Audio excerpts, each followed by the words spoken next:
O Via Justiça de hoje é sobre a situação da Defensoria Pública no Brasil e em Minas Gerais. Participando do programa, a juíza Fabiana da Cunha Páscoa, da 7ª Vara de Família de Belo Horizonte, e o presidente da ADEP, a Associação dos Defensores Públicos de Minas Gerais, Eduardo Cavalieri Pinheiro.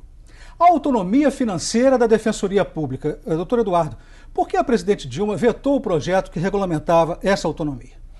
O argumento da presidente Dilma era de que esse projeto de lei que concedia a Defensoria Pública num prazo de 5 anos, um percentual de 2% da receita corrente líquida, comprometeria as finanças dos estados, né?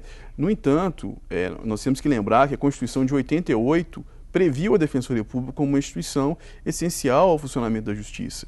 E a emenda constitucional 45 de 2004 já previu essa autonomia financeira. O que a lei faria era simplesmente regulamentar essa autonomia financeira à luz da Lei de Responsabilidade Fiscal, que foi editada posteriormente à Constituição.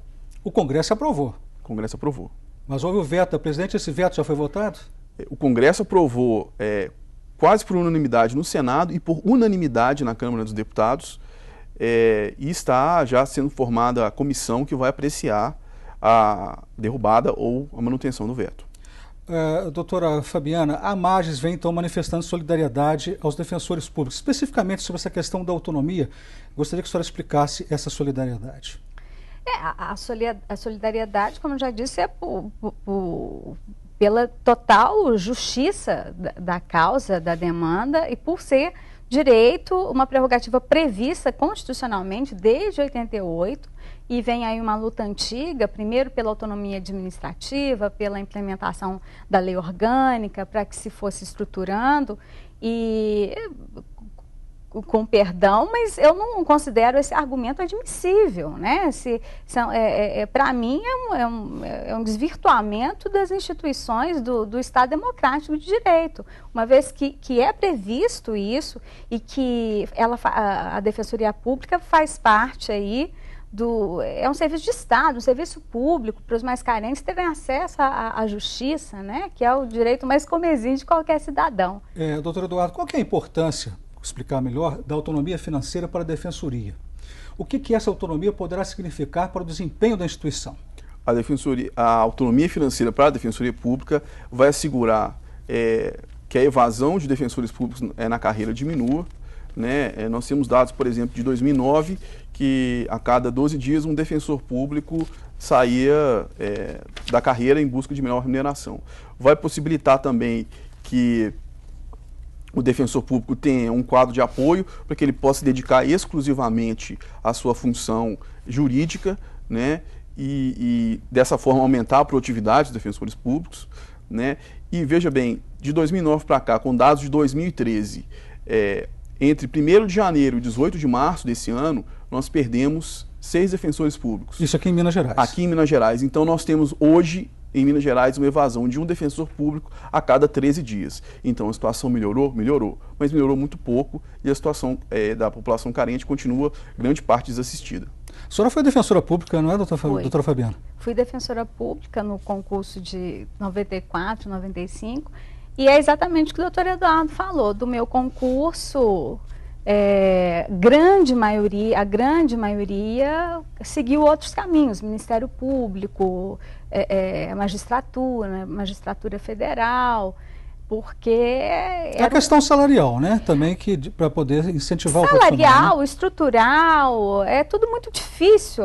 Hoje está difícil, imagina em 95, exatamente. Né? Onde tudo se começou, né? Na verdade, a corrida pela implementação da lei, pela autonomia, começou lá. A criação da associação veio a partir desse período. Era muito difícil, a gente se desdobrava, a gente ia para o fórum numa Kombi e a gente fazia todos os papéis. O serviço de apoio éramos nós também. E era vinculado à antiga Secretaria do Interior e Justiça, exatamente. Né? O cargo de defensor público geral hoje era chamado de procurador, né? Os espaços eram assim, cedidos por boa vontade, né? Nós não tínhamos nada. Então, assim, por boa vontade, o Tribunal de Justiça cedia um ou outro espaço.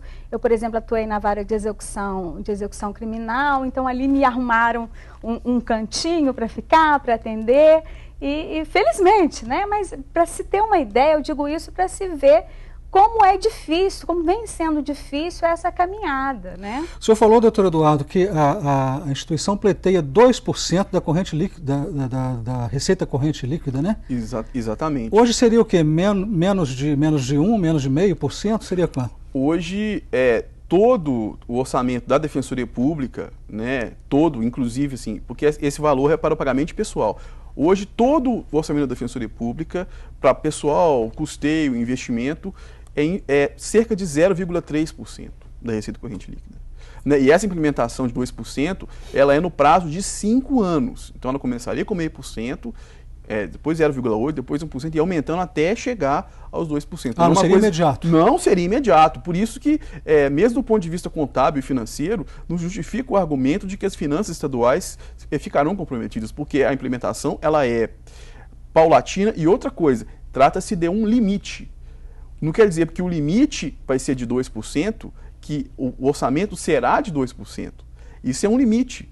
Todas as instituições que contam com a autonomia constitucional possuem o seu limite. E só a Defensoria Pública não tem. Agora, a pressão dos estados contra isso é muito grande, não é, doutor Eduardo? Contra chegar a 2%. O que nós sabemos é que a nossa Presidente da República afirmou que os secretários estaduais de Fazenda teriam feito uma pressão, um ofício, dizendo que comprometeria as finanças estaduais. No entanto, nós temos que lembrar que, se por um lado o Estado tem uma responsabilidade fiscal, ele também tem uma responsabilidade social.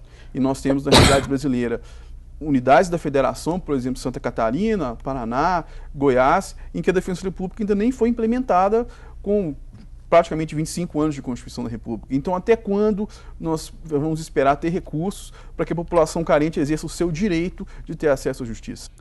Com esse argumento dos estados, doutora Fabiana, esse direito a 2%, né, a autonomia fica no papel, né? Só no papel, lamentavelmente. E não só isso, né, como tantas outras. Hoje, nós até comentávamos essa dificuldade da Defensoria Pública, hoje nós estamos discutindo isso e nos engajando juntamente em solidariedade, mas é um problema amplo. Todo o judiciário passa por isso. A dificuldade encontrada de espaço, de estruturação, o Poder Judiciário sofre isso também, né? Nós não temos espaço, não temos estrutura, temos um déficit imenso de juízes e serventuários.